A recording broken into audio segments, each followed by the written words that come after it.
ಮುಖ್ಯವಾಹಿನಿಗೆ ಸ್ವಾಗತ. ಇಂದು ಬೆಳಗಿನ ಜಾವ ತರೀಕೆರೆ ತಾಲೂಕು ರಂಗಿನಹಳ್ಳಿ ಗ್ರಾಮದಲ್ಲಿ ಮಾರುತಿ ಇವರ ಗದ್ದೆಯಲ್ಲಿ ಅತಿ ದೊಡ್ಡದಾಗಿ ಹೆಬ್ಬಾವು ಒಂದು ಕಂಡು ಬಂದಿದೆ.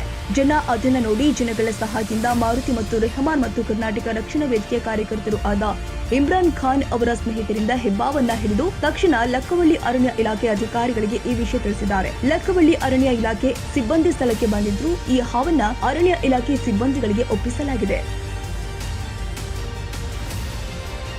ತಾಜಾ ಸುದ್ದಿಗಾಗಿ MTV ನ್ಯೂಸ್ 24x7ಗೆ ಸಬ್ಸ್ಕ್ರೈಬ್ ಮಾಡಿ ಮತ್ತು ಬೆಲ್ ಐಕಾನ್ ಅನ್ನು ಒತ್ತಿ. ತಪ್ಪದೇ ಲಿಂಕ್ ಶೇರ್ ಮಾಡಿ.